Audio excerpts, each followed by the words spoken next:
Headline channel पर स्वागत है। यहाँ उलझे हुए विषयों और करंट अफेयर्स को एकदम आसान भाषा में समझाया जाता है। मैं हूँ किरण और इस गहन विश्लेषण में मेरे साथ है शशि। हेलो सभी को। हाल ही में एक ऐसी खुफिया फाइल दुनिया भर में सार्वजनिक हुई है जिसने बड़े नेताओं या अरबपतियों की नींद उड़ा दी है। और राजघरानों की भी। हाँ, राजघरानों की भी। आखिर इन दस्तावेजों में ऐसा क्या है जिसने ग्लोबल स्तर पर एक भूचाल सा ला दिया है? तो चलिए सीधे इस मुद्दे की गहराई में चलते हैं। इस मुद्दे की जो सबसे हैरान करने वाली बात है वो इसका स्केल है। मेरा मतलब है जनवरी 2026 में यूएस जस्टिस डिपार्टमेंट यानी डीओजे ने करीब 3.5 मिलियन पन्ने पब्लिक कर दिए। 3.5 मिलियन? ये तो किसी पहाड़ जैसा है। बिल्कुल।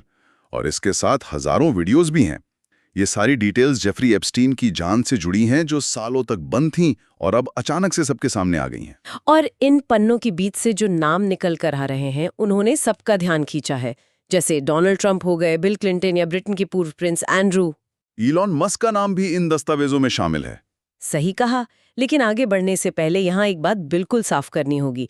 इन दस्तावेजों में किसी का नाम होने का सीधा मतलब ये नहीं है कि उनका कोई अपराध साबित हो गया है। बिल्कुल नहीं। सिर्फ नाम होना सबूत नहीं होता। वही। और हमारा मकसद यहाँ किसी भी राजनीतिक पक्ष को सही या गलत ठहराना बिल्कुल नहीं है, चाहे वो लेफ्ट हो या राइट। हम सिर्फ उन तथ्यों को सामने रख रहे हैं जो अब इन स्रोतों के जरिए पब्लिक के सामने हैं। हाँ, क्योंकि इन फाइल्स में ईमेल्स, फ्लाइट लॉग्स और लीगल ट्रांसक्रिप्ट शामिल हैं। जैसे ट्रंप और क्लिंटन के पुराने संपर्क इन फाइल्स में दर्ज जरूर हैं, पर दोनों की तरफ से किसी भी गलत काम की जानकारी होने से इनकार किया गया है। और मस्क का जिक्र कहाँ है इसमें?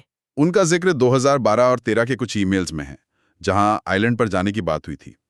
इन सबको जोड़कर देखें तो एक बड़े नेटवर्क का पता जरूर चलता है। लेकिन जैसा भी कहा गया, सिर्फ जिक्र होना कोई कानूनी सबूत नहीं बन जाता। तो इस सबका आखिर असर क्या हो रहा है? क्योंकि दुनिया भर से खबरें आ रही हैं कि बड़े बड़े इस्तीफे हो रहे हैं और गिरफ्तारियां भी। आखिर एक फाइल के खुलने से इतनी बड़ी कार्रवाइयां क्यों शुरू हो गई हैं? असर बहुत बड़ा है, क्योंकि अब लोग सीधे जवाबदेही मांग रहे हैं। इसका दायरा अमेरिका से कहीं ज्यादा बड़ा हो चुका है। यूके में देखिए, वहां पूर्व प्रिंस एंड्रू और पॉलिटिशियन पीटर मेंडलसन की हाल ही में गिरफ्तारी हुई है। स्लोवाकिया में भी तो कुछ हुआ था ना? हाँ, वहां प्रधानमंत्री के राष्ट्रीय सुरक्षा सलाहकार मिरोस्लाव लाचकुक को इस्तीफा देना पड़ा।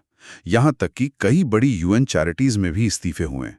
ये सब दिखाता है कि इन दस्तावेजों ने ग्लोबल पावर स्ट्रक्चर्स की नींव हिला दी है। जो लोग कल तक शक्तिशाली थे, आज उन्हें सीधे तौर पर जनता और कानून का सामना करना पड़ रहा है। एकदम सही। लेकिन इस पूरे मामले में एक अजीब सा ट्विस्ट भी तो है। एक तरफ इतना बड़ा बवाल मचा है और दूसरी तरफ रिपोर्ट्स आती हैं कि असल में ऐसी कोई क्लाइंट लिस्ट मिली ही नहीं जिसका इतना शोर था। वही तो, जुलाई 2005 में जो एफबीआई की जांच रिपोर्ट आई थी, उसके हिसाब से कोई बनी बनाई क्लाइंट लिस्ट मिली ही नहीं। अच्छा। और तो और वर्जीनिया ग्यूफ्रे जैसे कुछ प्रमुख दावों की कानूनी तौर पर पुष्टि भी नहीं हो सकी। ये एक ऐसा पहलू है जो इस पूरी इन्वेस्टिगेशन को और भी जटिल बना देता है। और इसके साथ एक और बड़ा मुद्दा जुड़ा है जिसे डीओजे की बॉच्ड रिडक्शंस कहा जा रहा है। इसे ऐसे समझा जा सकता है जैसे किसी ने दस्तावेजों पर एक सस्ते काले मार्कर से पीड़ितों के नाम छुपाने की कोशिश की हो, पर रोशनी में सब साफ पढ़ने में आ रहा हो। वही। इस बड़ी लापरवाही की वजह से कई पीड़ितों के नाम बिना वजह सार्वजनिक हो गए, जिसके लिए यूएन एक्सपर्ट्स ने बहुत कड़ी आलोचना की है। उन्होंने इस बात पर जोर दिया है कि पीड़ितों की पहचान इस तरह उजागर करना उन्हें दोबारा खतरे में डालने जैसा है। ये तो बहुत गलत है। बिल्कुल। इन अपराधों को एक ग्लोबल क्रिमिनल एंटरप्राइज का हिस्सा मानते हुए उन्होंने इन्हें मानवता के खिलाफ अपराध की श्रेणी में रखा है।